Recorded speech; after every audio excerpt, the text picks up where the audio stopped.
My name is Frances Townsend, and I'm 22 years old.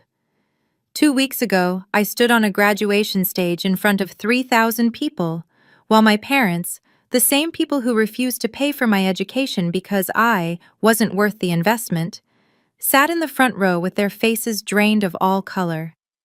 They came to watch my twin sister graduate. They had no idea I was even there. They certainly didn't know I'd be the one giving the keynote speech.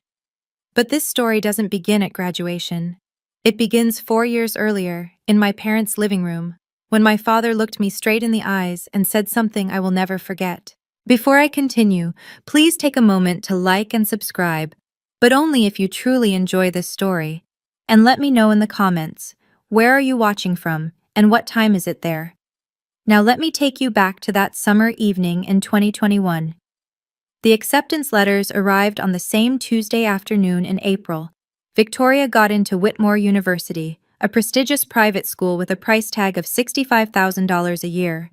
I got into Eastbrook State, a solid public university. $25,000 annually, still expensive but manageable. That evening, Dad called a family meeting in the living room. "We need to discuss finances," he said, settling into his leather armchair like a CEO addressing shareholders. Mom sat on the couch, hands folded. Victoria stood by the window, already glowing with anticipation. I sat across from Dad, still clutching my acceptance letter. "Victoria," Dad began, "we'll cover your full tuition at Whitmore. Room, board, everything." Victoria squealed. Mom smiled. Then Dad turned to me. "Frances, we've decided not to fund your education." The words didn't register at first. "I'm sorry?" "Victoria has leadership potential. She networks well. She'll marry well, build connections. It's an investment that makes sense." He paused, and what came next felt like a knife sliding between my ribs. "You're smart, Frances, but you're not special. There's no return on investment with you." I looked at Mom. She wouldn't meet my eyes. I looked at Victoria. She was already texting someone, probably sharing the good news about Whitmore. So I just figure it out myself? Dad shrugged. "You're resourceful. You'll manage." That night, I didn't cry. I'd cried enough over the years, over missed birthdays, hand-me-down gifts, being cropped out of family photos. Instead, I sat in my room and realized something that changed everything. To my parents, I wasn't their daughter. I was a bad investment. But what Dad didn't know, what nobody in this family knew, was that his decision would alter the course of my entire life. And 4 years later, he'd face the consequences in front of thousands. The thing is, this wasn't new. The favoritism had always been there, woven into the fabric of our family like an ugly pattern everyone pretended not to see. When we turned 16, Victoria got a brand new Honda Civic with a red bow on top. I got her old laptop, the one with a cracked screen and a battery that lasted 40 minutes. "We can't afford 2 cars," Mom had said apologetically, but they could afford Victoria's ski trips, her designer prom dress, her summer abroad in Spain. Family vacations were the worst. Victoria always got her own hotel room. I slept on pull-out couches, in hallways, once even in a closet that the resort called a cozy nook. In every family photo, Victoria stood center frame, glowing. I was always at the edge, sometimes partially cut off like an afterthought. When I finally asked Mom about it, I was 17, desperate for answers. She just sighed. "Sweetheart, you're imagining things. We love you both the same." But actions don't lie. A few months before the college decision, I found Mom's phone unlocked on the kitchen counter. A text thread with Aunt Linda was open. I shouldn't have read it, but I did.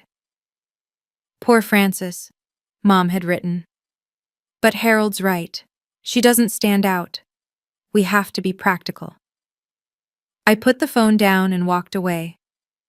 That night, I made a decision I told no one about.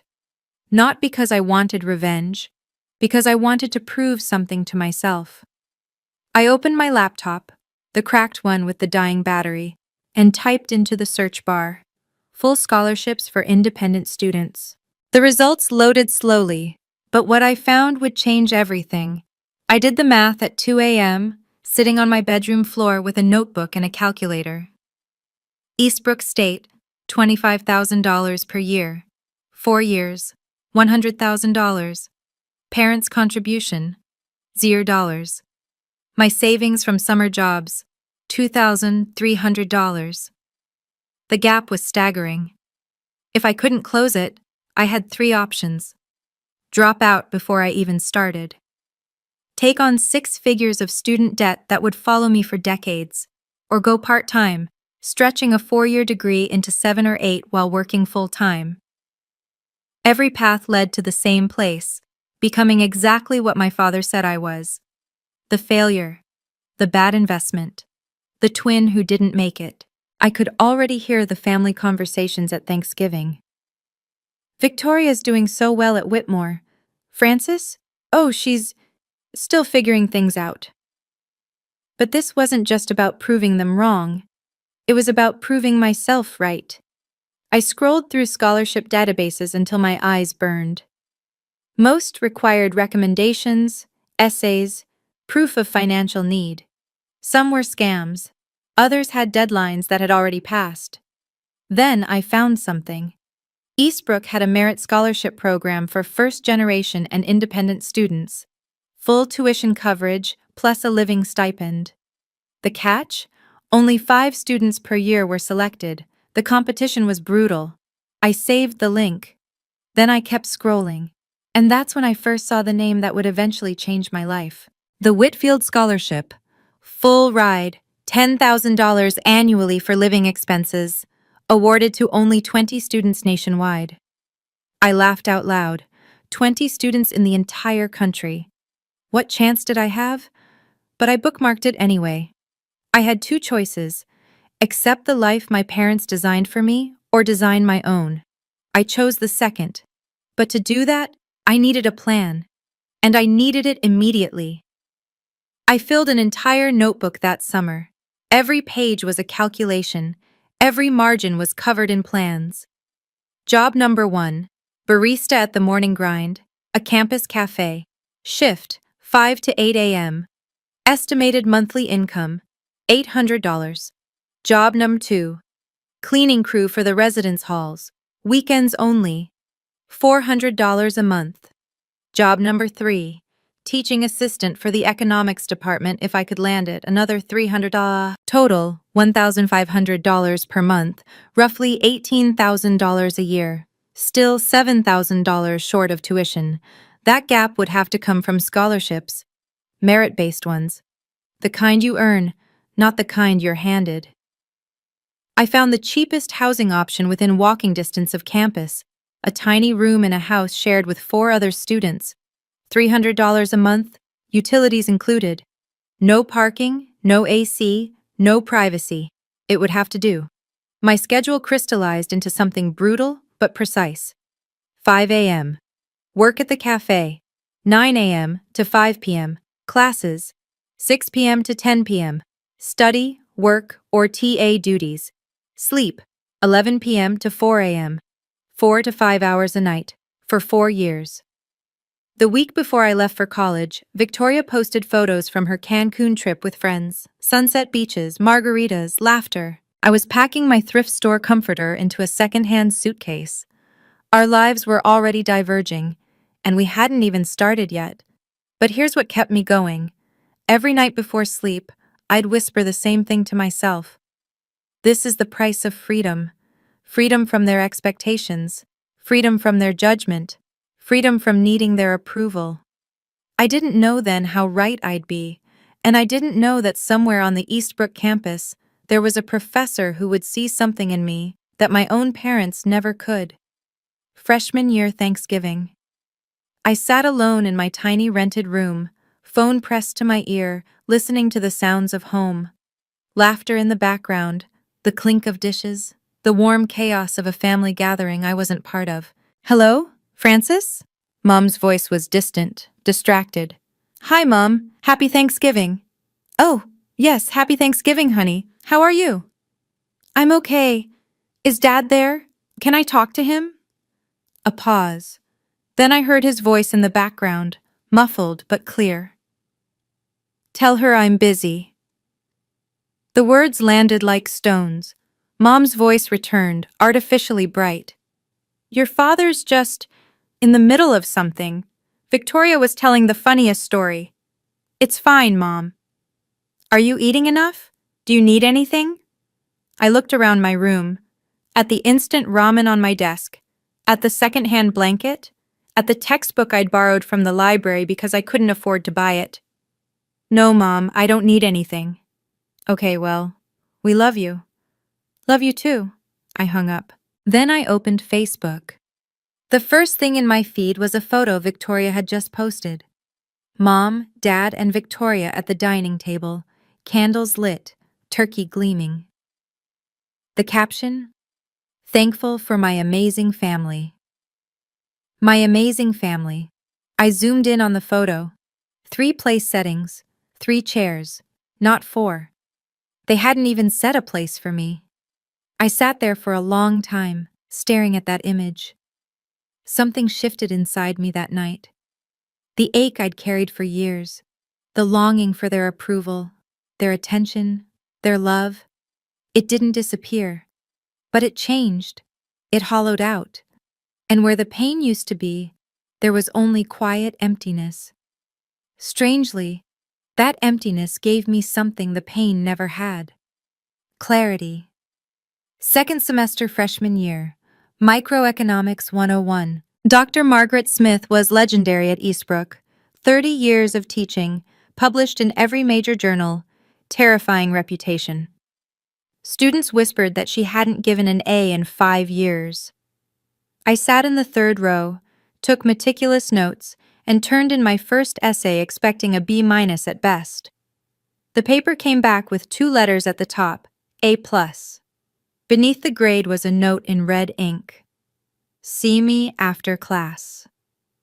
My heart dropped. What did I do wrong? After the lecture, I approached her desk.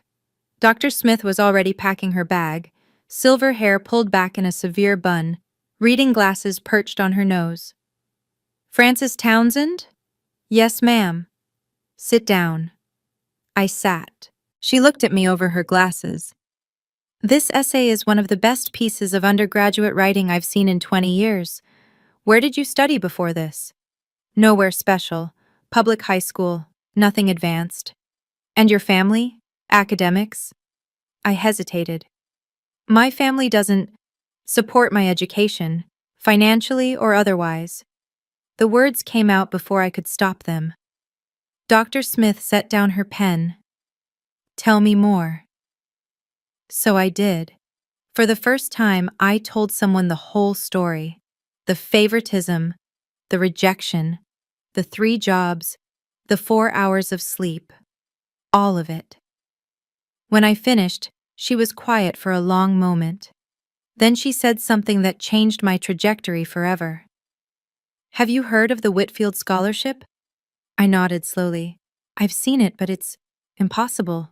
20 students nationwide, she said. Full ride, living stipend, and the recipients at partner schools give the commencement address at graduation. She leaned forward. Frances, you have potential. Extraordinary potential. But potential means nothing if no one sees it. Let me help you be seen. The next 2 years blurred into a relentless rhythm. Wake at 4 a.m., coffee shop by 5, classes by 9, library until midnight, sleep, repeat. I missed every party, every football game, every late-night pizza run. While other students built memories, I built a GPA, 4.0, 6 semesters straight. There were moments I almost broke. Once I fainted during a shift at the cafe. Exhaustion, the doctor said. Dehydration. I was back at work the next day. Another time I sat in my car. Rebecca's car, actually. She'd lent it to me for a job interview, and cried for 20 minutes. Not because anything specific had happened, just because everything had happened, all at once, for years. But I kept going. Junior year, Dr. Smith called me into her office. I'm nominating you for the Whitfield. I stared at her. You're serious? 10 essays, 3 rounds of interviews.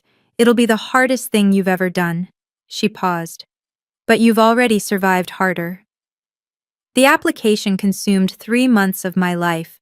Essays about resilience, leadership, vision, phone interviews with panels of professors, background checks, reference letters. Somewhere in the middle of it, Victoria texted me, first time in months. Mom says you don't come home for Christmas anymore? That's kinda sad, TBH. I read the message. Then I put my phone face down and went back to my essay. The truth? I couldn't afford a plane ticket, but even if I could, I wasn't sure I wanted to go. That Christmas, I sat alone in my rented room with a cup of instant noodles and a tiny paper Christmas tree Rebecca had made me. No family, no presents, no drama. It was somehow the most peaceful holiday I'd ever had. The email arrived at 6:47 a.m. on a Tuesday in September senior year. Subject: Whitfield Foundation. Final round notification. My hands were shaking so badly I could barely scroll. Dear Ms. Townsend, congratulations. Out of 200 applicants, you have been selected as one of 50 finalists for the Whitfield Scholarship. The final round will consist of an in-person interview at our New York headquarters. 50 finalists, 20 winners. I had a 40% chance, if all things were equal. But things were never equal. The interview was scheduled for a Friday, in New York, 800 miles away. I checked my bank account, $847. A last-minute flight would cost $400 minimum, a hotel would eat the rest, and I had rent due in 2 weeks. I was about to close the laptop when Rebecca knocked on my door. Frankie, you look like you saw a ghost. I showed her the email. She screamed. Literally screamed. You're going, she said. End of discussion. Beck, I can't afford... Bus ticket, $53, leaves Thursday night, arrives Friday morning. I'll lend you the money. I can't ask you to... You're not asking. I'm telling. She grabbed my shoulders. Frankie, this is your shot. You don't get another one. So I took the bus. 8 hours overnight, arriving in Manhattan at 5 a.m. with a stiff neck and a borrowed blazer from the thrift store. The interview waiting room was full of polished candidates. Designer bags. Parents hovering nearby. Easy confidence. I looked down at my second-hand outfit. My scuffed shoes. I don't belong here, I thought. Then I remembered Dr. Smith's words. You don't need to belong. You need to show them you deserve to. 2 weeks after the interview, I was walking to my morning shift when my phone buzzed. Subject: Whitfield Scholarship. Decision. I stopped in the middle of the sidewalk. A cyclist swerved around me, cursing. I didn't hear him. I opened the email. Dear Ms. Townsend, we are pleased to inform you that you have been selected as a Whitfield Scholar for the class of 2025. I read it 3 times, then a 4th. Then I sat down on the curb and cried. Not quiet tears. Ugly, heaving sobs that made strangers stare. 3 years of exhaustion, loneliness, and grinding determination poured out of me right there on the sidewalk outside the morning grind. I was a Whitfield Scholar. Full tuition. $10,000 a year for living expenses. And the right to transfer to any partner university in their network. That night, Dr. Smith called me personally. Francis, I just got the notification. I'm so proud of you. Thank you for everything. There's something else, she said. The Whitfield allows you to transfer to a partner school for your final year. Whitmore University is on the list. Whitmore, Victoria's school. If you transfer, Dr. Smith continued, you'd graduate with their top honors, and the Whitfield Scholar delivers the commencement speech. My breath caught. Francis, you'd be valedictorian. You'd speak at graduation in front of everyone. I thought about my parents, about them sitting in the audience for Victoria's big day, completely unaware I was there. I'm not doing this for revenge, I said quietly. I know. I'm doing it because Whitmore has the better program for my career. I know that too. I pause. But if they happen to see you shine, that's just a bonus. I made my decision that night, and I told no one in my family. 3 weeks into my final semester at Whitmore, it happened. I was in the library, third floor, tucked into a corner carrel with my constitutional law textbook, when I heard a voice that made my stomach drop. Oh my God. Francis? I looked up. Victoria stood 3 feet away, a half-empty iced latte in her hand, mouth hanging open. What are you? How are you?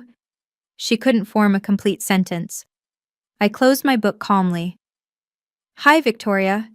You go here? Since when? Mom and Dad didn't say. Mom and Dad don't know. She blinked. What do you mean they don't know? Exactly what I said. They don't know I'm here. Victoria set her coffee down, still staring at me like I'd materialized from thin air.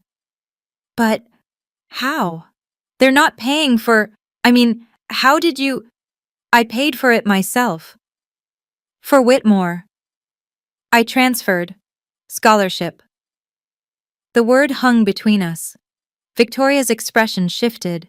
Confusion, disbelief, and something else. Something that looked almost like shame. Why didn't you tell anyone? I looked at her, my twin sister, the one who'd gotten everything I'd been denied, the one who'd never asked, not once in 4 years, how I was surviving. Did you ever ask? She opened her mouth, closed it. I gathered my books. I need to get to class. Francis, wait! She grabbed my arm. Do you hate us? The family? I looked at her hand on my sleeve, then at her face. No, I said quietly. You can't hate people you've stopped caring about.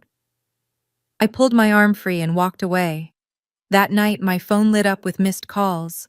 Mom, Dad, Victoria again. I silenced them all. Whatever was coming, it would happen on my terms, not theirs. Victoria called them immediately. I know because she told me later when everything was over. She's here, Victoria had said, barely through the door of her apartment. Francis is at Whitmore. She's been here since September. According to Victoria, the silence on the other end lasted a full 10 seconds. Then Dad's voice. That's impossible. She doesn't have the money. She said scholarship. What scholarship? She's not scholarship material. Dad, I saw her in the library. I'll handle this. Dad called me the next morning. First time he'd dialed my number in 3 years. Francis, we need to talk. About what? Victoria says you're at Whitmore. You transferred without telling us? I didn't think you'd care. A pause. Of course I care. You're my daughter. Am I? The words came out flat, not bitter, just factual. You told me I wasn't worth the investment. Remember that? Silence. Francis, That was 4 years ago, in the living room. You said I wasn't special, that there was no return on investment with me. I don't remember saying… I do. More silence. Then… We should discuss this in person, at graduation. We're coming for Victoria's ceremony and… I know. You know? I'll see you there, Dad. I hung up. He didn't call back. That night, I sat in my small apartment, the one I'd paid for myself with money I'd earned, and thought about that conversation. He didn't remember, or he chose not to remember. Either way, he'd never actually seen me. Not really, but in 3 months he would. And when that moment came, it wouldn't be because I forced him to look. It would be because he couldn't look away. The weeks before graduation became a strange kind of quiet. I knew they were coming. Mom, Dad, Victoria, the whole perfect family unit, descending on campus to celebrate Victoria's big achievement. They'd booked a hotel, planned a dinner, ordered flowers. For her. They still didn't know the full picture. Victoria had told them I was at Whitmore, but she didn't know about the Whitfield. She didn't know about the valedictorian honor. She didn't know I'd been asked to deliver the commencement address. Dr. Smith called to check in. She'd made the trip to watch. Do you want me to notify your family about the speech? No. Francis, I want them to hear it when everyone else does. She was quiet for a moment. This isn't about making them feel bad? No, I said honestly. It's about telling my truth. If they happen to be in the audience, that's their business. Rebecca drove up for the ceremony. She helped me pick out a dress. The first new piece of clothing I'd bought in 2 years that wasn't from a thrift store. Navy blue, simple, elegant. You look like a CEO, she said. I feel like I'm going to throw up. Same thing, probably. The night before graduation, I couldn't sleep. Not from nerves, not exactly. I kept wondering, what would I feel when I saw them? Would the old pain come rushing back? Would I want them to hurt the way I'd hurt? I stared at the ceiling until 3 a.m. searching for answers. What I found surprised me. I didn't want revenge. I didn't want them to suffer. I just wanted to be free. And tomorrow, one way or another, I would be. Hey, I want to pause here for a second. If you've ever been underestimated by your own family, if you know what it feels like to work twice as hard for half the recognition, type same in the comments. I want to know how many of us have been through this. And if you're enjoying the story so far, hit that like button. It really helps. Now, back to graduation morning, May 17th. Bright sun, perfect blue sky, the kind of weather that felt almost ironic. Whitmore's stadium seated 3,000. By 9 a.m., it was nearly full, families pouring through the gates, flowers and balloons everywhere, the hum of excited conversation filling the air. I arrived early, slipping in through the faculty entrance. My regalia was different from the other graduates. Standard black gown, yes, but across my shoulders lay the gold sash of valedictorian. Pinned to my chest was the Whitfield Scholar Medallion, its bronze surface catching the morning light. I took my seat in the VIP section at the front of the stage area, reserved for honors students, for speakers. 20 feet away, in the general graduate section, Victoria was taking selfies with her friends. She hadn't seen me yet. And in the front row of the audience, dead center, best seats in the house, sat my parents. Dad wore his navy suit, the one he saved for important occasions. Mom had on a cream-colored dress, a massive bouquet of roses in her lap. Between them sat an empty chair, probably reserved for coats and purses. Not for me. Never for me. Dad was fiddling with his camera, adjusting settings, preparing to capture Victoria's moment. Mom was smiling, waving at someone across the aisle. They looked so happy, so proud. They had no idea. The university president approached the podium. The crowd hushed. Ladies and gentlemen, welcome to Whitmore University's class of 2025 commencement ceremony. Applause. Cheers. I sat perfectly still, hands folded in my lap. In a few minutes, they would call my name, and everything would change. I looked once more at my parents, at their expectant faces, their cameras ready for Victoria's shining moment. Soon, I thought. Soon, you'll finally see me. The ceremony proceeded in waves. Welcome address, acknowledgements, honorary degrees, the usual pageantry that stretches time like taffy. Then the university president returned to the podium. And now, it is my great honor to introduce this year's valedictorian and Whitfield Scholar. I felt my heart rate spike. A student who has demonstrated extraordinary resilience, academic excellence, and strength of character. In the audience, my mother leaned over to whisper something to my father. He nodded, adjusting his camera lens, pointed at Victoria. Please join me in welcoming Frances Townsend. For one suspended moment, nothing happened. Then I stood. 3,000 pairs of eyes turned toward me.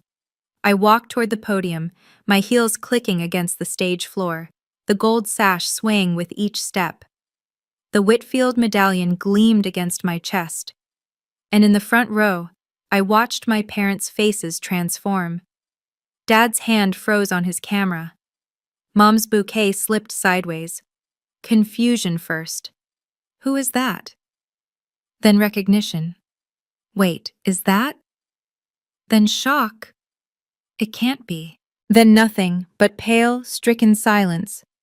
Victoria's head snapped toward the stage. Her jaw dropped. I saw her mouth my name.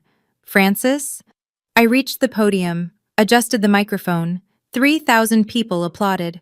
My parents didn't. They just sat there, frozen, as if someone had pressed pause on their entire world. For the first time in my life, they were looking at me.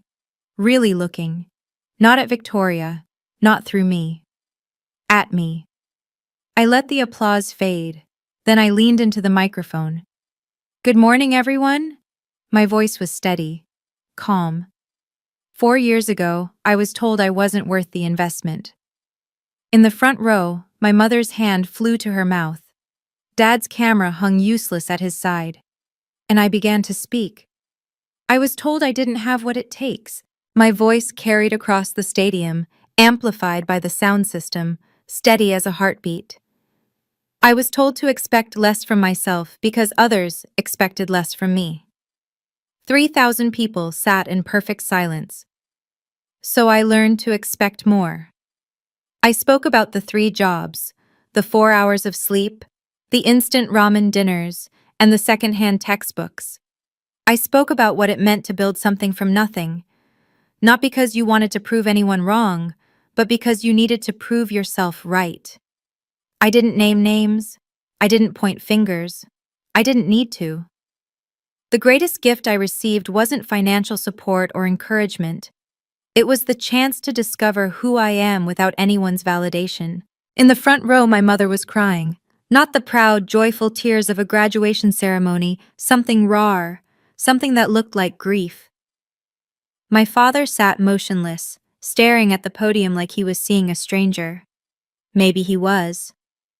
To anyone who has ever been told you're not enough, I paused, letting the words settle. You are. You always have been. I looked out at the sea of faces, at the other graduates who'd struggled, at the parents who'd sacrificed, at the friends who'd believed, and yes, at my own family, sitting in the front row like statues. I am not here because someone believed in me. I am here because I learned to believe in myself.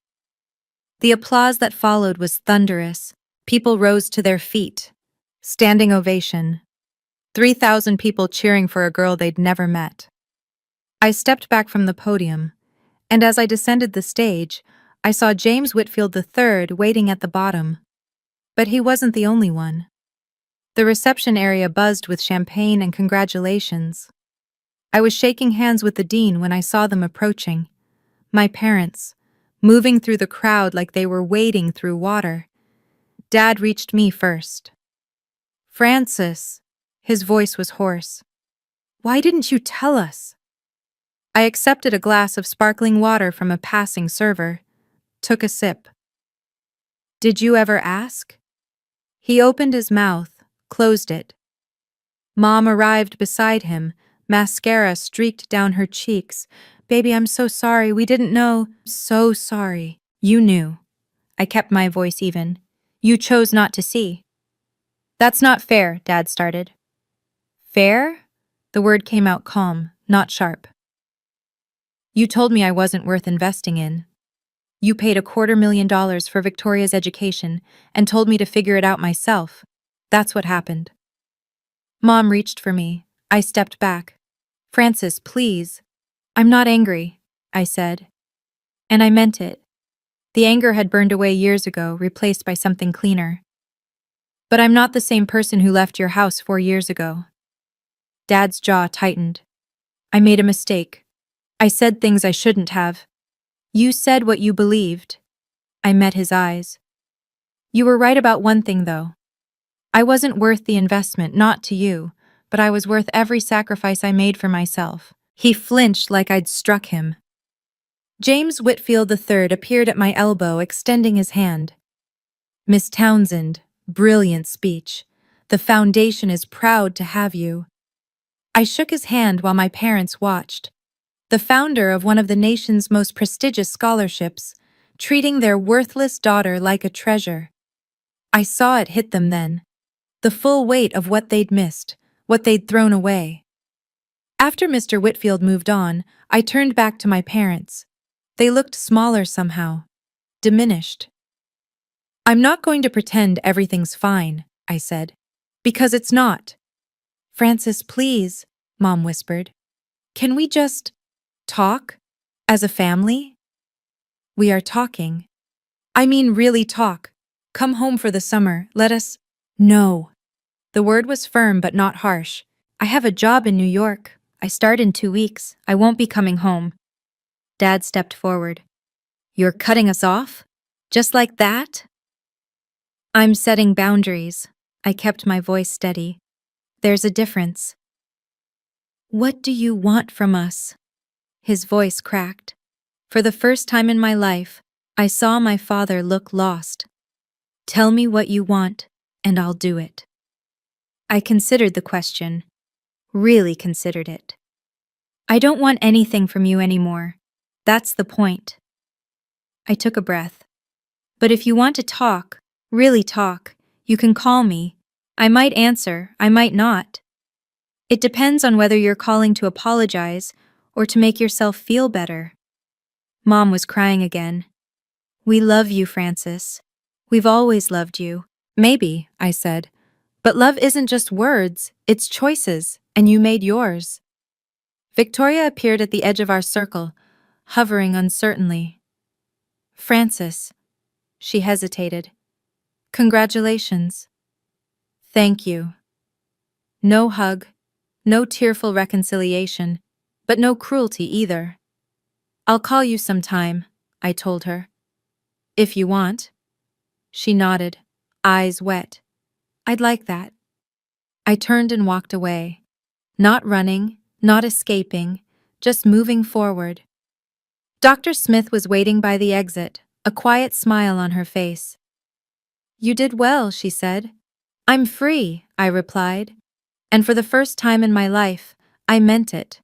The ripples started before my parents even left campus. At the reception, I watched it happen. Watched the slow realization spread through the crowd of family, friends, and acquaintances. Mrs. Patterson from the country club approached my mother. "Diane, I didn't know Francis went to Whitmore. And Whitfield Scholar? You must be so proud." My mother's smile looked like it hurt. "Yes, we're very proud." "How on earth did you keep it a secret? If my daughter won that, I'd have it on billboards." My mother didn't have an answer. Over the following weeks, the questions multiplied. Dad's business partners asked about me. "Saw your daughter's speech online. Incredible story. You must have really pushed her to excel." He couldn't tell them the truth, that he'd done the opposite. Victoria called me 3 days after graduation. "Mom hasn't stopped crying. Dad barely talks. He just sits there." "I'm sorry to hear that." "Are you?" I thought about it. I don't want them to suffer, but I'm not responsible for their feelings. Silence on the line. "Francis, I'm sorry. I should have asked. I should have paid attention. I was so wrapped up in my own stuff and— I know. You knew I was oblivious? I knew you had no reason to notice." I paused. Neither of us chose the way they raised us, but we can choose what happens next. More silence. "Do you hate me?" "No." And I meant it. I don't have the energy to hate anyone. I just want to move forward. Can we maybe get coffee sometime? Start over?" I thought about my sister. About the girl who'd gotten everything and still ended up empty-handed in a different way. "Yeah," I said, "I'd like that," I said. 2 months after graduation, I stood in my new apartment in Manhattan. It was small, a studio really, one window overlooking a brick wall, kitchen the size of a closet. But it was mine. I'd signed the lease with money from my first paycheck at Morrison & Associates, one of the top financial consulting firms in the city. Entry-level position, long hours, steep learning curve. I'd never been happier. Dr. Smith called on a Saturday morning. "How's the big city treating you?" "Exhausting. Exciting. Everything they warned me about," she laughed. That sounds about right. I'm proud of you, Francis. I hope you know that. I do. Thank you for everything. Rebecca visited the following weekend. She walked into my studio, looked around, and declared it exactly as small and depressing as expected. Then she hugged me so hard I couldn't breathe. You did it, Frankie. You actually did it. One evening I found a letter in my mailbox. Handwritten. 3 pages. My mother's looping script. Dear Francis, I don't expect you to forgive us. I'm not sure I would if I were you.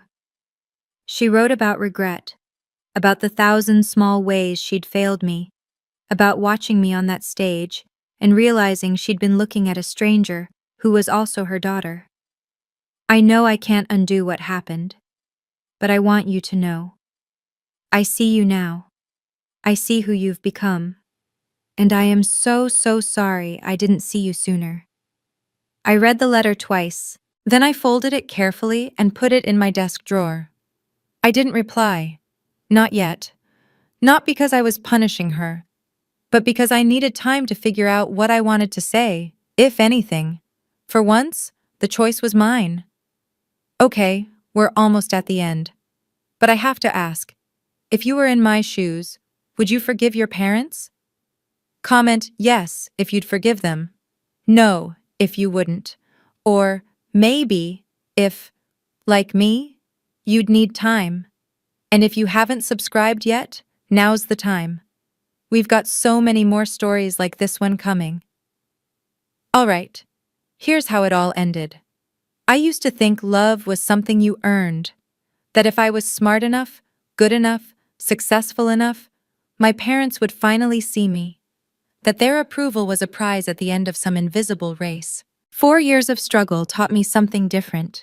You can't make someone love you the right way. You can't earn what should have been given freely. And you can't spend your whole life waiting for people to notice your worth. At some point, you have to notice it yourself. I look at my life now, my apartment, my job, my friends who chose me, and I realize something. I built this, every piece of it, not out of anger, not out of spite, but out of necessity. My parents' rejection didn't break me, it rebuilt me. The girl who sat in that living room 4 years ago, desperate for her father's approval, she doesn't exist anymore.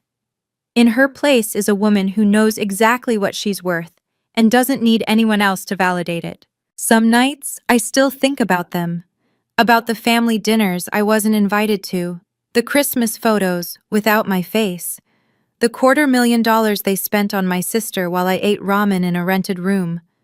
It still hurts sometimes. I don't think it ever stops hurting completely, but the hurt doesn't control me anymore. I've learned something that took years to understand. Forgiveness isn't about letting someone off the hook. It's about releasing your own grip on the pain. I'm not there yet, not fully, but I'm working on it. And for the first time in my life, I'm working on it for me. Not to make anyone else comfortable, not to keep the peace, just for me. 6 months after graduation, my phone rang. Dad. I almost let it go to voicemail, almost. Hello? Francis. His voice sounded different, tired. Thank you for picking up. I wasn't sure I would. Silence. Then, I deserve that. I waited. I've been thinking, every day since graduation, trying to figure out what to say to you. He paused. I keep coming up empty. Then just say what's true. Another long pause. I was wrong. Not just about the money. About everything. The way I treated you. The things I said. The years I didn't call, didn't ask, didn't... His voice cracked. I have no excuse. I was your father. And I failed you. I listened to him breathe on the other end of the line. I hear you, I said finally. That's all? What did you expect? I don't know. I thought maybe you'd tell me how to fix this. It's not my job to tell you how to fix what you broke. More silence. You're right. He sounded older than I'd ever heard him. You're absolutely right. But I took a breath. If you want to try, I'm willing to let you. You are? I'm not promising anything. No family dinners, no pretending everything's fine. But if you want to have a real conversation, honest, no deflecting, I'll listen. That's more than I deserve. Yes, it is. He laughed, a small, broken sound. You've always been the strong one, Francis. I was just too blind to see it. Yeah, I said. You were. We talked for a few more minutes. Nothing profound. Just two people trying to find common ground across years of wreckage. It wasn't forgiveness, but it was a start. It's been 2 years since graduation. I'm still in New York, still at Morrison and Associates, though I've been promoted twice. I'm starting my MBA at Columbia this fall, paid for by my company. The kid who ate ramen and slept 4 hours a night? She'd hardly recognize me now. But I haven't forgotten her. I carry her with me every day. Victoria and I meet for coffee once a month. It's awkward sometimes. We're learning to be sisters as adults, which is strange because we never really were as kids. But she's trying. I can see that now. I'm sorry I didn't see it, she told me at our last coffee date. All those years. I was so focused on what I was getting, I never asked what you weren't. I know. How do you not hate me for that? Because you didn't create the system, you just benefited from it. My parents came to visit last month, first time in New York. It was uncomfortable, stilted. Dad spent half the time apologizing. Mom spent the other half crying. But they came. They showed up at my door, in my city, in the life I built without them. That meant something. I'm not ready to call us a family again. That word carries too much weight, too much history. But we're something, working on something. Last month, I wrote a check to Eastbrook State's Scholarship Fund. $10,000. Anonymous. For students without family financial support. Rebecca cried when I told her. Frankie, you're literally changing someone's life. Someone changed mine. I thought about Dr. Smith, about the coffee shop shifts at dawn, about the night I bookmarked the Whitfield Scholarship, never believing I'd actually win it, about how far I've come, and about how far I still want to go. If you're watching this and something in my story resonated with you, if you've ever been overlooked, underestimated, or told you weren't good enough by the people who were supposed to love you most, I want you to hear this. They were wrong. They were always wrong. Your worth is not determined by who sees it. It's not a number on a check or a seat at a table or a place in a photo. Your worth exists whether or not a single person on this planet acknowledges it. I spent 18 years of my life waiting for my parents to notice me. I spent 4 more proving that I didn't need them to. And you know what I finally learned? The approval I was chasing was never going to fill the hole inside me. Only I could do that. Some of you are estranged from your families. Some of you are still fighting for scraps of attention. Some of you are just starting to realize that the love you're getting isn't the love you deserve. Wherever you are in that journey, I want you to know it's okay to protect yourself. It's okay to set boundaries. It's okay to decide that you matter more than keeping the peace.